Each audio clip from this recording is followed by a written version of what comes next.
stories are there to help us. They help us make sense of the world. And there's something very attractive, isn't there, about a person telling a story where they've overcome a struggle. I mean, the Second World War, in Britain's psyche, is just massive about how they see the world 80 years on. We hit that nostalgia button or hit a view of the world that's very rosy, that's completely not necessarily even true, but we create a myth and we all respond to it.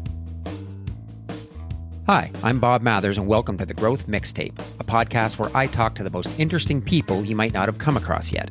I find that these conversations give me new insights and perspectives about topics I didn't know existed. These conversations might not seem to have a lot in common at first, but just like songs and a mixtape, they create something memorable and emotional.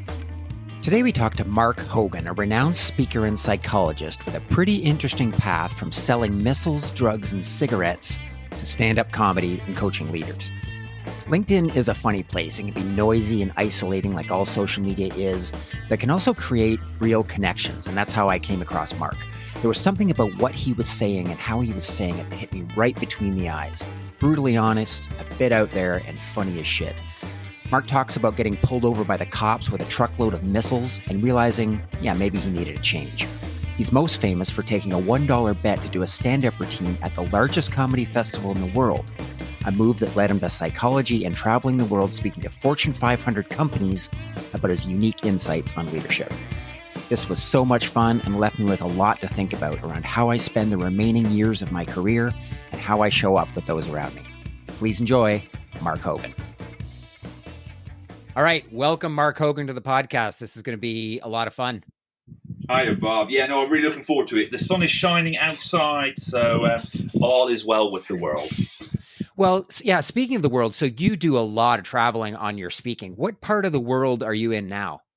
So I'm in London right now, just outside London. I do an awful lot of speaking in Europe. I'm off to Ireland next week, actually, which will be nice. That'd be really nice. It's always nice to do a gig in Ireland because I'm Irish originally. I've done some events in America, but mostly it's Europe. Well, yeah, you do a lot of, the things that you speak about, I'm excited to dig into that, but you've also got a really interesting kind of origin story. You talk about having worked in the defense industry, for big tobacco, for pharmaceutical, and, and this idea of selling weapons, cigarettes, and drugs for 10 plus years, and then deciding maybe that wasn't how you wanted to spend the rest of your career. I'd love to hear a little bit about, I guess, two things. One, what was it about working for those industries that kind of grounded you or made you realize that you didn't want to do that? And how do you make that transition?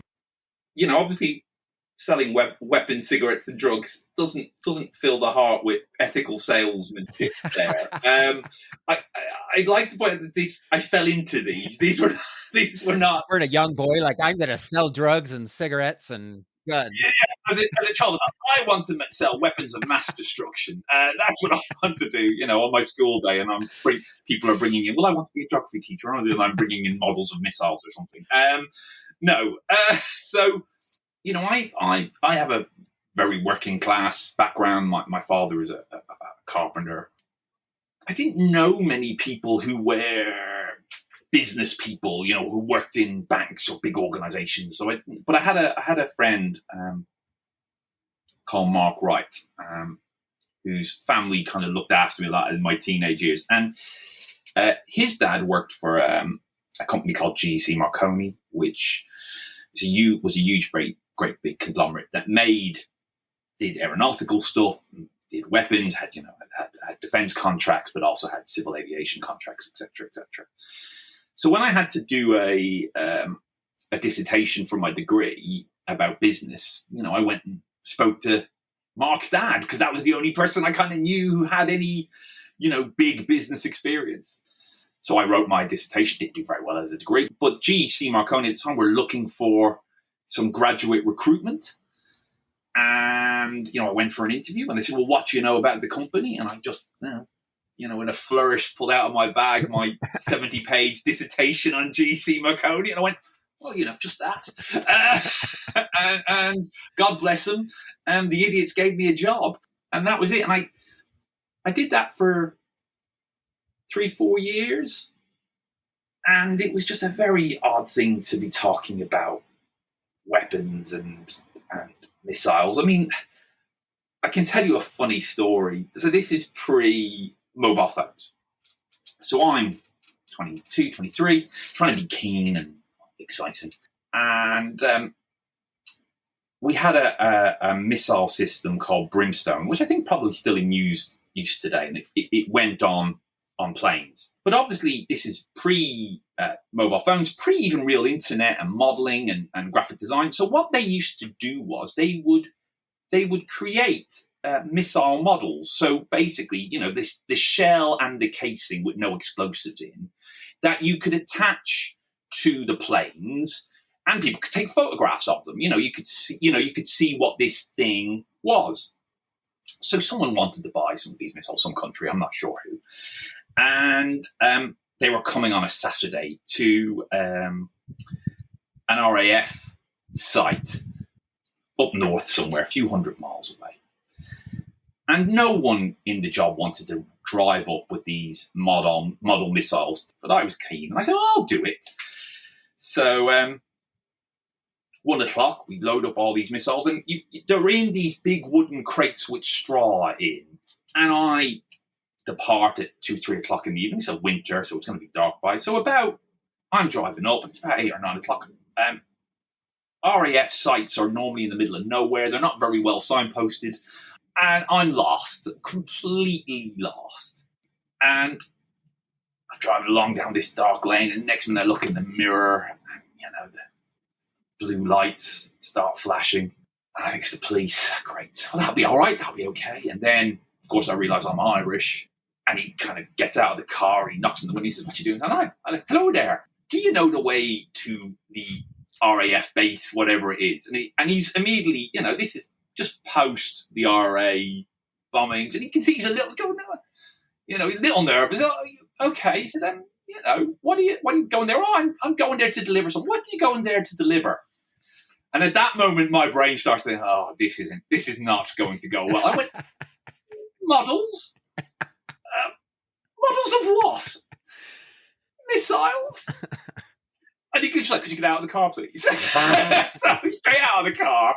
And he's like, he's got his truncheon out. He's like, could you open the back, sir?" And I go open the back, and there's all these wooden boxes, with defense things on them. And, he's like, "Would you mind opening one of these for me?" So, of course, I have to get the crowbar, flick it open, and this missile. And you can see this policeman thinks, "This is it, I've hit the mother lode. I'm arresting you." On this, before I knew it, well, I was, I was handcuffed, and it took an awful lot of explaining. It was all fine in the end, but it took an awful lot of explaining and a lot of phone calls at 11 o'clock at night to various people to prove who I was and that I was not some terrorist with a missile heading towards an RAF base. Once that happened, I thought, I'm in the wrong game. I want to get out of that business.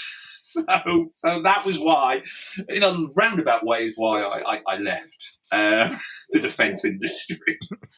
And then, I got a job working in marketing. And you ever had any dealings with a tobacco company? I know of them from movies and lore, right? Because as I was coming up, it was really about it was all these investigations about what they knew about the effects of tobacco, etc., and the class action suits, but not really. So I assumed that's all I knew. So I thought these are going to be evil people kind of thing. And all these people were the loveliest people you had ever met. I'd never met an organization where everyone was so together and joined to, and I think because they know that everyone thinks they're going to be horrible, they've got a really good culture of oneness, And I think it helped that everyone got 200 cigarettes a month. So I think people were happy about that.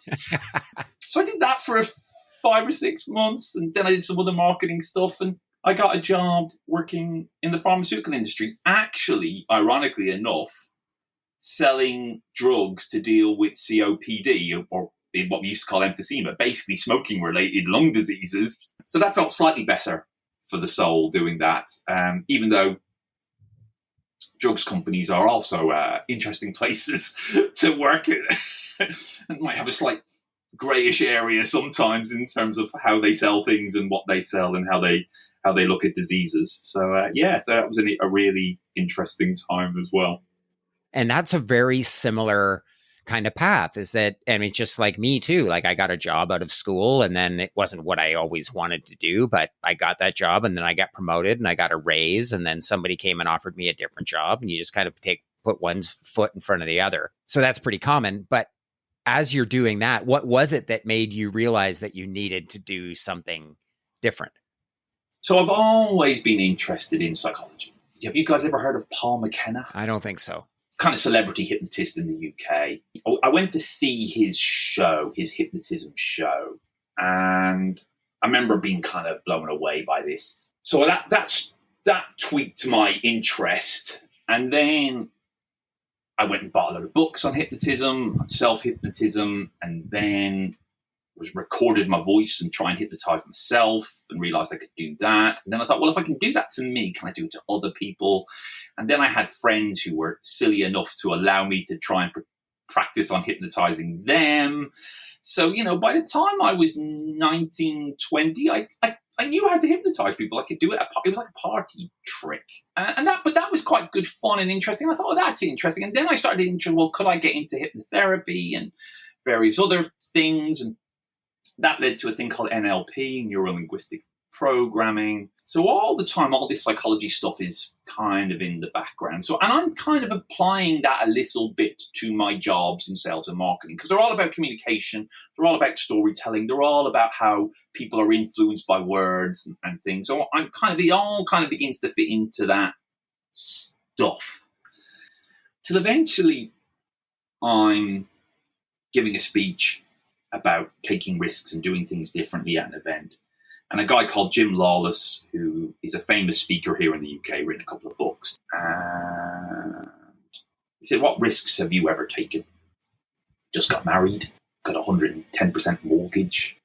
Hadn't really taken any risks. And he sort of said to me, well, if you don't mind me saying, you're quite funny. Which is a lot like a lover saying you're quite good in bed. And I thought I was a bit offended. I thought, thanks. And he said, but it's easy to make a corporate audience laugh, let's face it, because they're not expecting very much. And he said, what about a comedy audience? Now, I had never been to a comedy club, but I knew they did open mic nights and things like that. I said, what, do you want me to do 5 minutes, like an open mic night somewhere? And he said, no. He said, you speak for a living, you can do something much bigger than that, or at least much further north. What do you mean? He said, the Edinburgh Comedy Festival. Now, the Edinburgh Comedy Festival is the world's biggest comedy festival. It's probably the very first one. And thousands of people go up. It's huge, great big arts and comedy. And I kind of looked at him and went, well, I've never been to Edinburgh. I don't. And he goes, well, I said, it's on now. It's on a week's time. I said, do you want me to go up and do 5 minutes there? He said, no.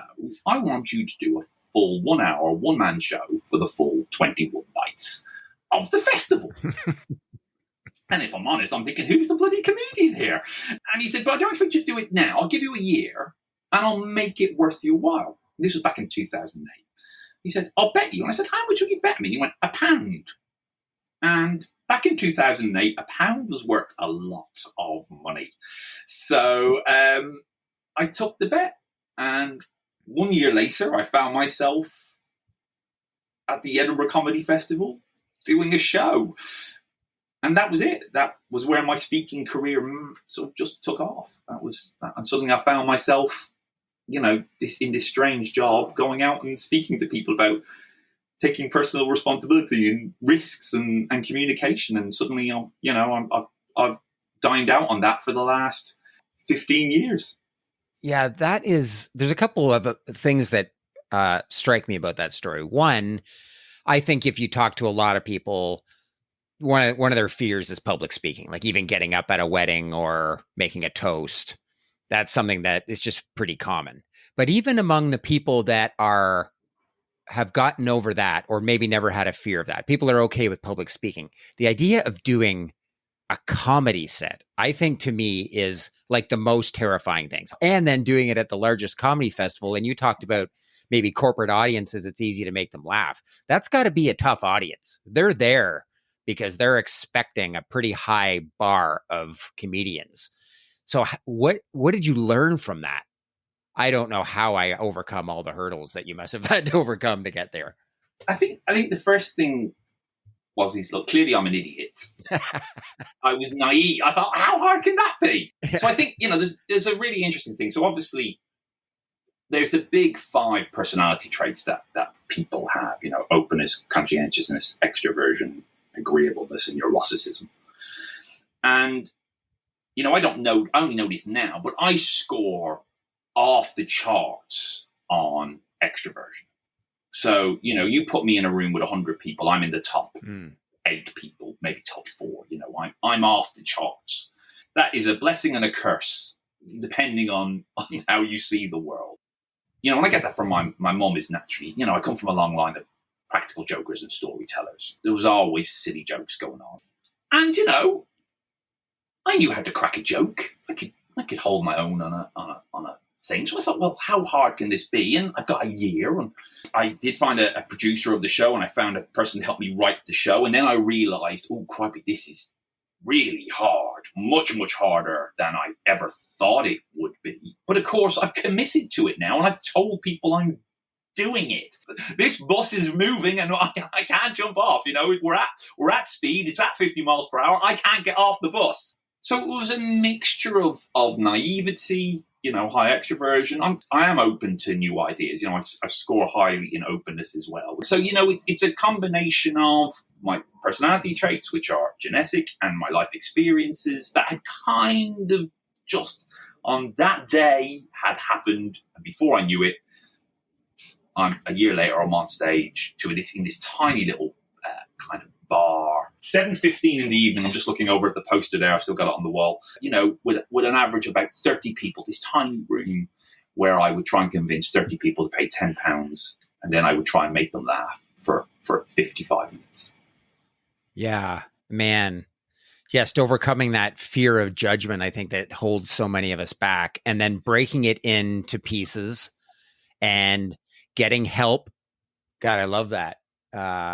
Terrifying. So one of the things I wanted to ask you about quickly is, so a couple of really interesting things. You and I came across each other on LinkedIn because I've got a love-hate relationship with LinkedIn, but this is an example of a LinkedIn creating a real genuine connection. We're having an awesome conversation here, and that wouldn't have happened without LinkedIn. So I'm really grateful for that. And so there's been a few things about your content that resonated with me. And one of these things there's a kind of common theme is this idea that why can't we all kind of get along? But you really approach it from a kind of behavioral science or, a psychology background, which I find really interesting and refreshing. So I was hoping you could tell me a bit about that. It's the most common, or one of the most researched and well-respected views of personality, the big 5.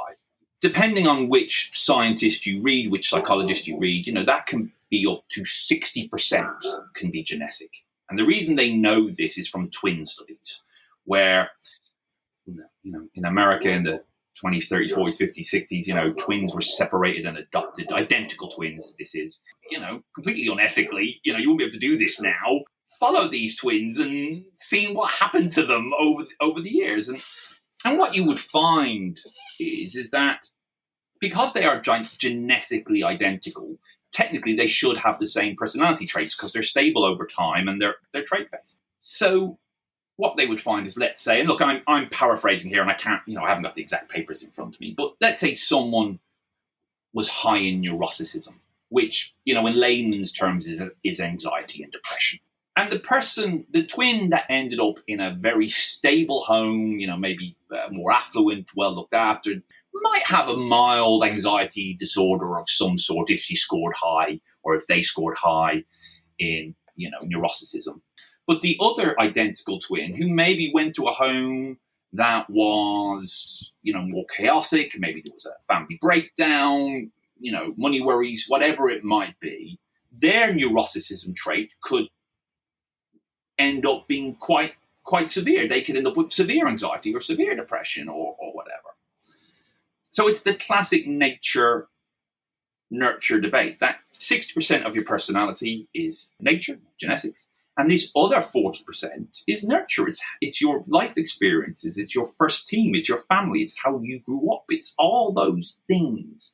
And some people would go, "Oh God, that's a fait accompli. I can't outrun my genetics," and that may be true. I'm never going to be. I mean, I'm 6 foot and 12 stone, wet. I'm never going to be an 18 stone, hunk of a man. I can't. My genetics are not going to allow me to become that. But in terms of psychological terms, this is 40% that we've got to play with, which I'm really hopeful about. That we can learn from our experiences. We can learn good lessons, we can learn bad lessons. But as we get older, we can learn to go, okay, not only are we different because of our genetics, but we're also different because of our experiences. And maybe if we understand that about each other, maybe it'll help us explain why we do what we do and why everyone else in the company or why all our friends aren't idiots. They're not awkward so-and-sos. It's just they've got a different set of personality traits to me and a different set of experiences. And I think that's really powerful to just even begin to see the world in that way.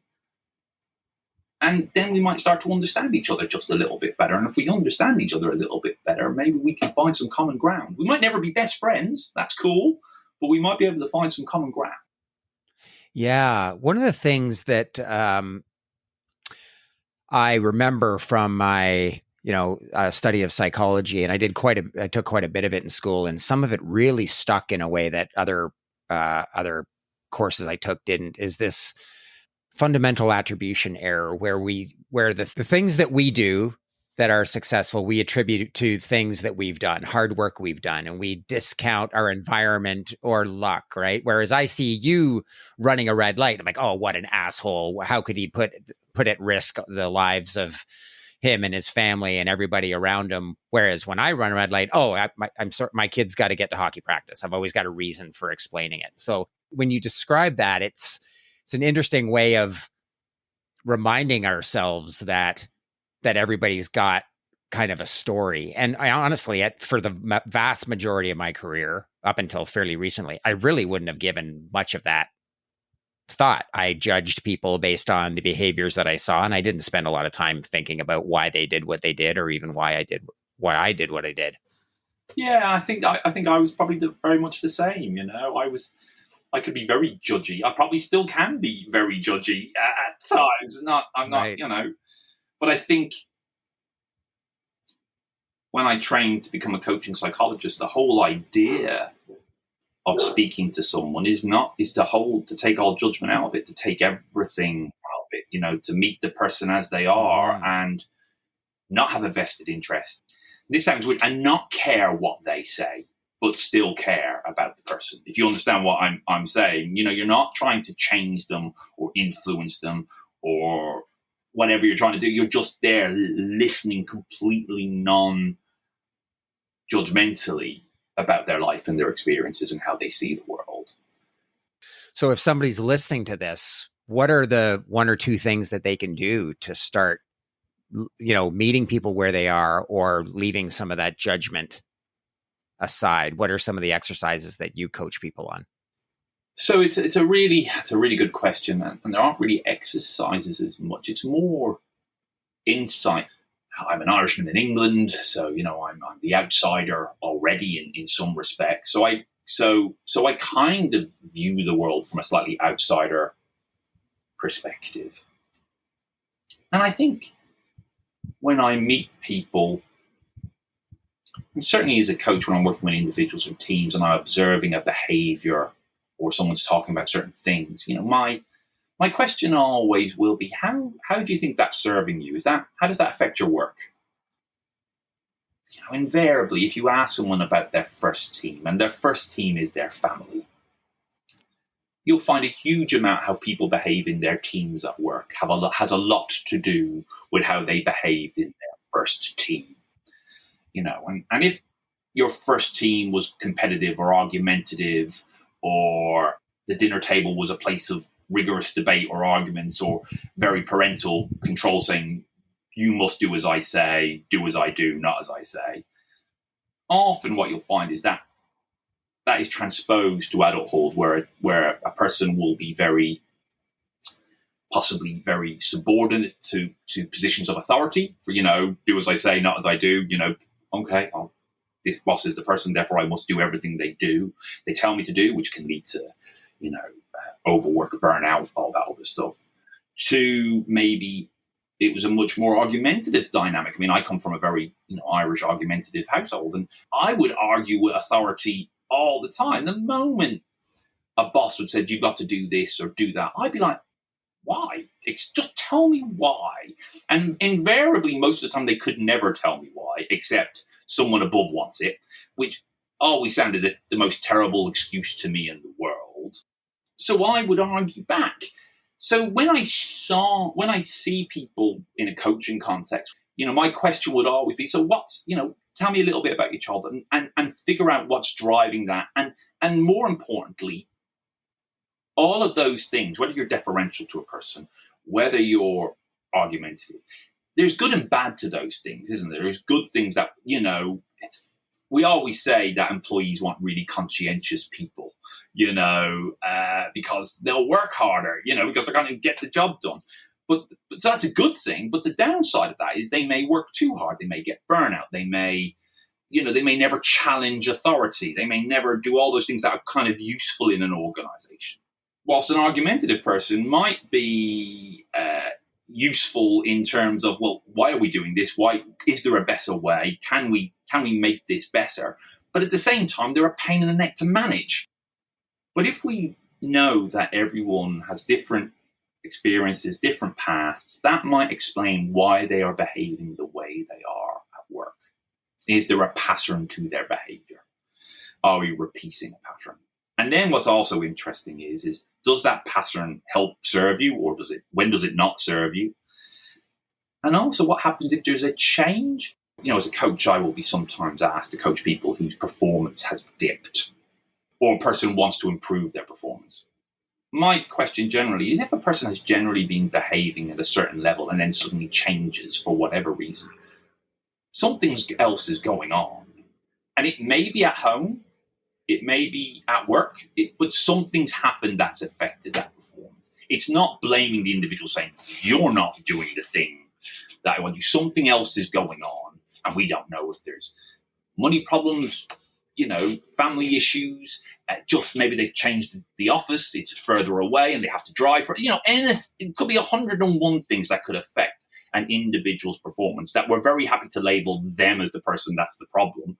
But it actually might not be them. There might be other things going on. And if we, I hate to say it, if we're kind, just go, well, okay, and try and find out a little bit more, then maybe we'll find out what that reason is. And it's not because they're bad or good or whatever label we want to put on. There's just stuff going on in life. I'm going to spend some time thinking about how my first family and the way that I grew up has affected, the way that I interact with people, because I don't know that I've really thought about it through that lens before, but I have been very aware of it now, of course, as my kids get older and as they start getting jobs and going to school. And I'm sort of just thinking about, oh my God, what decisions have I made, and what was their first family like, and how is that going to affect how they interact with people? It's easier to see it as I step back and watch it play out in their lives than it is for me to kind of go back and look at my own. But that's probably a really useful thing to do, because I can think of kind of I don't love confrontation, and I was bullied a bit, and it's a very straight line between those things that I saw in my early life. And, oh yeah, I can see where that came from. I'm just not sure that I've thought about it like that before. And how did that affect you? Does it mean that you avoided confrontation and worked really hard to avoid confrontation? Yeah, or right. did you just leave? Did you go, right, I've just got to change jobs to avoid confrontation because, I'm out, which wasn't the right thing to do? How does that play out, in your relationships? When things got tough, are you a person that has to just get out of the room, Yeah. or are you a person that's trying to make everyone feel good? Maybe it's not even confrontation with you. Maybe there's a problem with the team and you're always the one trying to smooth, the team's emotions. And that puts a lot of pressure on you if you're a team player as well. And the thing you just said about your kids, we all have a voice in our head, you know, what we call it the inner critic. And someone once said to me, he said, I think that voice is my parents' voice. We do. I mean, and look, to be careful about whatever you say to your children from now on in would be crazy, you know, and sometimes they do need to be told off. You know, someone does something stupid, we have to tell them, you know, blah, blah, blah, blah. But at the same token, it does give you a responsibility to go, okay, maybe how I look after my children, how I help them deal with difficult issues, how I help them deal with failure, how I help them deal with all those things. My voice will go with them in the future, you know, when they're adults. And I think that's quite an interesting, you know, makes you think about the world in a slightly different way. Man, I'm gonna soak on that. I really like that. One of the things you've talked about too, Mark, that I really don't see enough people talking about is this myth of the hero journey. And I don't know if we've talked on this podcast before about kind of toxic positivity, and I don't know if it's the same thing, but how do you think of this? What do you think this myth is? And how do people need to start maybe thinking about the content they consume or the content they put out there, or just how they think about that hero journey? That's just a really big question. So, you know, I'm a public speaker. I tell a story about becoming a stand-up comic, you know, as well as other things. I've now trained as a psychologist, so I don't just tell that story. But that story was propagating a myth of how I was bet this thing and I did this thing, and you know, and if you work hard enough, you can do that too. You know, that's effectively what I was doing and what you see speakers do all the time. And what we're forgetting is their personality traits may be completely different to yours. Their life experiences may be completely different to yours. Of course, memory is fallible. It's reconstructive. We don't remember everything as a perfect photo. It is a photocopy that fades and changes the more times it's brought out. And the version of the story you must have family stories where your version of the story is completely different to your mom or your dad's version of the story. You're both in the same room, the same thing happened, but it's completely different. And you both swear blind your version of events is true, and the truth of the matter is neither of your events is correct.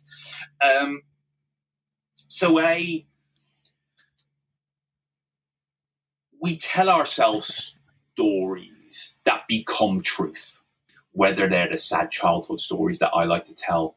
You know, my wife, when I want some sympathy, I'll tell her my sad childhood stories. Or when I'm, you know, on stage and I want people to laugh and I'm telling them a funny story about me becoming a stand-up and the myth of the hero and, you know, the hero's journey.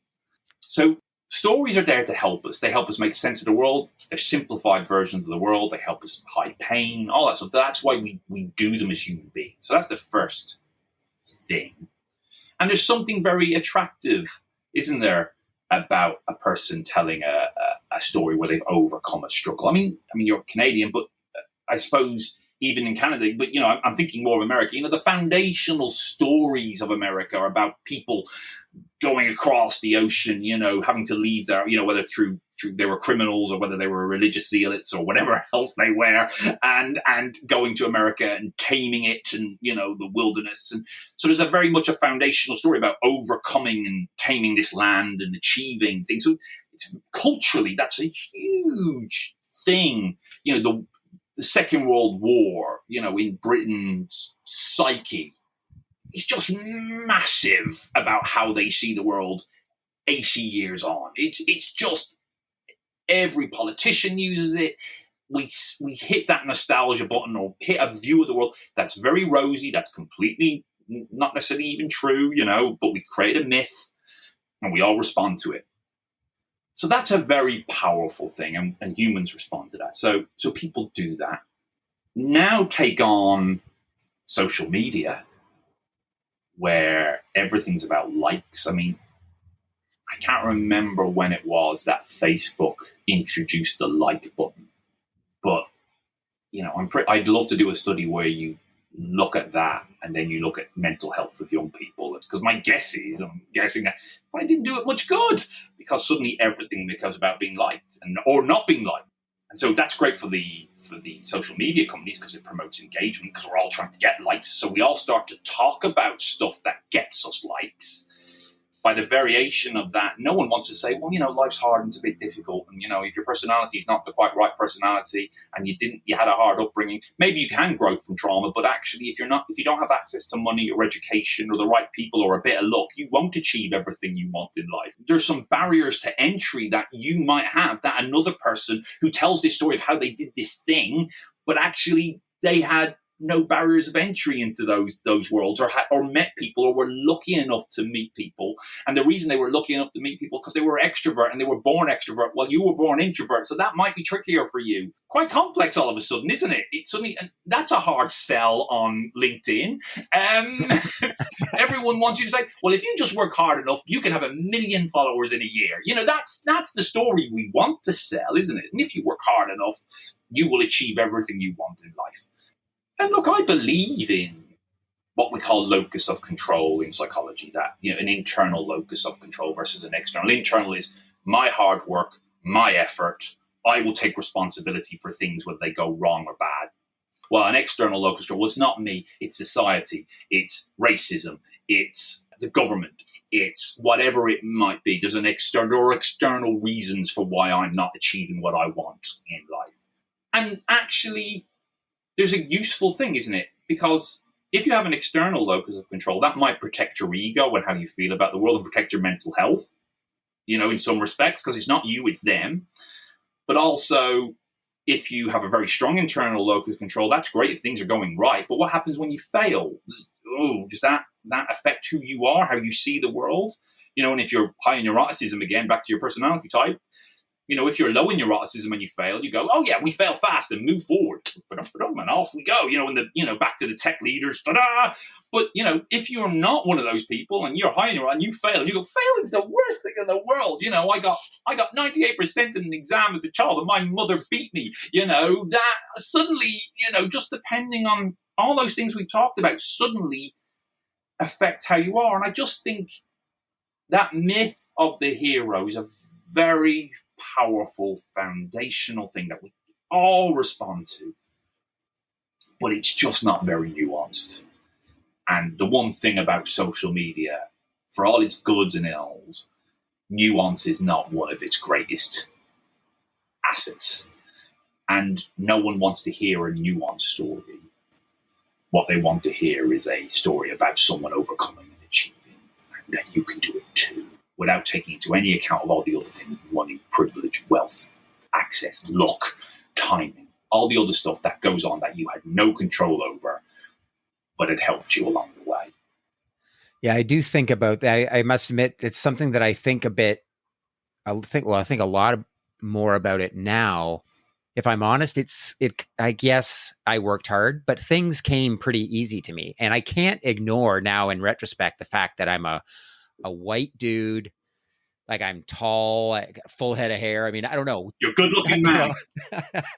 I check all those boxes that make things a hell of a lot easier for me. And so when I describe that experience to other people, and I sort of allow myself to admit that, yeah, this is probably very different than somebody of color or maybe a woman, or they'd be like, wait, you just did a good job and you got promoted like every time? Like, that doesn't happen. Well done, you. Right. Yeah. It's like, what are you talking about? This doesn't happen for everyone. And I work with a lot of founders, starting businesses and leaders, and it's really hard. And it's just all of these hero stories about resilience and picking yourself up by the bootstraps and never giving up. It can make them feel really lonely and isolating because they're like, this isn't my experience at all. And I know maybe it's supposed to be uplifting, but most of the time it does the opposite. Yeah, and that's the thing. I think its idea is to be uplifting. I mean, you've summed that up beautifully, and it can be, but most of the time it just makes you feel, you can make your self-worth very, very low. And also it can mean reaching out to other people to talk about those issues, quite difficult to do. So you end up this weird circle of always having to project this air of success, which is difficult, or you do the opposite thing where you have a complete breakdown and have a meltdown on LinkedIn, and then people feel schadenfreude and go, "Oh, you poor person," but ultimately are at home going, "Yes, I'm glad that's happened." Right. Yeah. Okay. Well, this is, I mean, God, there's so many things that, Mark, that we've talked about that I'm gonna be soaking on and reflecting on, which is always the mark of a great conversation and the kind of thing that I aim to have here. So thank you so much for that. I'm curious, what are you most excited about now? What's next for you? So I think there's a few things. So I went back to university during COVID, got a master's in coaching psychology, which has really influenced how it's helped me make sense of the world and me in the last 4 years. I'm doing another MSc at the moment in psychology with business. So I think really what I'm excited about is finishing that course, because it's been 5 years of study, if I'm honest. There's been a lot of reading and writing. So I'm excited to finish them next September. But I think what I'm excited about is that it's given me a real better understanding of who I am, and to help me be kinder to other people who are different to me, which I think is played out not only in my coaching, when I'm working with one-on-one with leaders and individuals and teams, but also in terms of how I approach LinkedIn and social media, and how I'm more interested in trying to have a conversation with people. And don't get me wrong, it's transactional in some ways, but actually I don't need 1 million followers. What I'm more interested in is having some people connections that they write something and I think, "Oh, that's interesting. I'll give that some of my time and thought. I'll soak in it," back to your point, and maybe we'll have an interesting conversation. So I'm excited to see how that plays out on LinkedIn, my little corner of LinkedIn in the next few years. And I'm excited about taking all that stuff and working with individuals and things. And I'm, writing some new speeches at the moment, which is exciting. I've got a hankering to go back to Edinburgh and do a 17th or 18th anniversary show. I'm not sure if my wife could cope with it. So at the moment, she's pushing back against that, but I've got a hankering to go back. So that might happen in the next couple of years as well. So yeah, there's lots to be excited about. The world's changing. Just so many interesting things going on at the moment. So I'm excited to see how all that stuff plays out in the world. I hope AI means all the boring jobs get done quicker, and therefore we can spend more time as people connecting with each other, and caring about each other, and not having to write long memos. Actually, when you're a manager, actually spending time helping an employee rather than writing reports or doing spreadsheets and all that other stuff. So I'm hoping, for me, AI is a great hope for humans to properly connect and learn. So I'm in a hopeful place at the moment. Yeah, I like that. I am too. I like that that vision for AI. And I think, when I will reflect on this conversation, a couple of things that I'm really excited to think more about is this idea of understanding sort of my first team and how that shapes how I interact with people. And also, you've given me some great insights on how to better understand and work with people that think and behave differently than me, because it's easy to get along with people who think and behave the way we do, but that's not most of the people. And if I look back and reflect on sort of my career and my life, yeah, that's definitely something I think that I haven't always been great at, and I still need to do a lot better at. So this has been, God, Mark, this has been amazing. We definitely went down a few rabbit holes that I wasn't expecting, which again is what organic kind of conversations are all about. So I'm very grateful for this time today. Oh, so am I. Thank you. And I've had a great time. And as I say, this conversation wouldn't have happened if it hadn't been for social media and all those things. So it's, there are good things that go on with it. So, I was really grateful today, and I've really enjoyed it as well. All right. That's amazing. We're going to include some links in the show notes for people that like what they heard today and want to connect with you on LinkedIn, hit up your website, learn more about where they can go to hear you speak. So, and amazing, Mark. Thanks again. So good. Thank you so much. I had a great time. The Growth Mixtape podcast with Bob Mathers is produced by Bespoke Projects. Music by Je-m'appelle Walter Cronkite. If you enjoyed this episode, please take a moment to follow and rate us. When you do this, it helps to raise our podcast profile so that more people can find us. If you want to connect, you can find me on LinkedIn using the link in the show notes.